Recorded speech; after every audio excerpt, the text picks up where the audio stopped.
ಕೆಲವು ದಿನಗಳ ಹಿಂದೆ ಬೆಂಗಳೂರಿನಲ್ಲಿ ರೌಡಿ ಶೀಟರ್ ಬೆಕ್ಲು ಶಿವ ಭೀಕರ ಕೊಲೆ ನಡೆದಿತ್ತು. ಈ ಒಂದು ಕೊಲೆ ಪ್ರಕರಣಕ್ಕೆ ಸಂಬಂಧಪಟ್ಟಂತೆ ಶಾಸಕ ಬೈರತಿ ಬಸವರಾಜ್ ಹೆಸರು ಕೇಳಿ ಬಂದಿತ್ತು. ಪೊಲೀಸರು ಅವರನ್ನ ವಿಚಾರಣೆಗೂ ಒಳಪಡಿಸಿದ್ರು. ಇದೀಗ ಇಂದು ಬೈರತಿ ಬಸವರಾಜ್ ಸಹೋದರ, ಮಗ ಅನಿಲ್ ಸೇರಿದಂತೆ ಮತ್ತೆ 3 ಆರೋಪಿಗಳನ್ನ ಬಂಧಿಸಿ ವಿಚಾರಣೆಗೆ ಒಳಪಡಿಸಿದ್ದಾರೆ. ಸದ್ಯ ಈ ಒಂದು ಪ್ರಕರಣಕ್ಕೆ ಮತ್ತೊಂದು ರೋಚಕ ಟ್ವಿಸ್ಟ್ ಸಿಕ್ಕಿದ್ದು, ಬೆಕ್ಲು ಶಿವನ ಕೊಲೆ ಆರೋಪಿಯಾಗಿರುವ ಜಗ್ಗ ಅಲಿಯಾಸ್ ಜಗದೀಶ್ ಸಾಮಾನ್ಯ ವ್ಯಕ್ತಿಯಲ್ಲ. ಜಗ್ಗ ಆರ್ಥಿಕವಾಗಿ ಹಾಗೂ ರಾಜಕೀಯವಾಗಿ ಬಹಳ ಬಲಿಷ್ಠ ವ್ಯಕ್ತಿ ಅನ್ನೋದು ಗೊತ್ತಾಗಿದೆ. ಆರೋಪಿ ಜಗ್ಗನಿಗೆ ಸಿನಿಮಾ ನಂಟಿರುವುದು ಬೆಳಕಿಗೆ ಬಂದಿದೆ.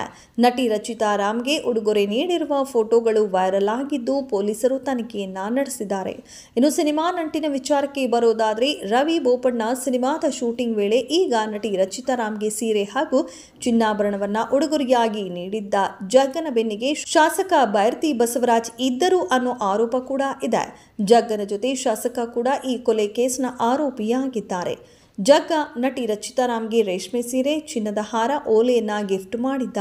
ಗಿಫ್ಟ್ ಕೊಟ್ಟಿರೋ ಫೋಟೋಸ್ ಸೋಷಿಯಲ್ ಮೀಡಿಯಾದಲ್ಲಿ ವೈರಲ್ ಆಗಿದೆ. ರಚಿತಾ ರಾಮ್ ಜೊತೆಗೆ ರವಿಚಂದ್ರನ್, ಸುದೀಪ್ ಜೊತೆಗೆ ಜಗ್ಗ ಆಪ್ತನಾಗಿದ್ದ ಎನ್ನಲಾಗಿದೆ.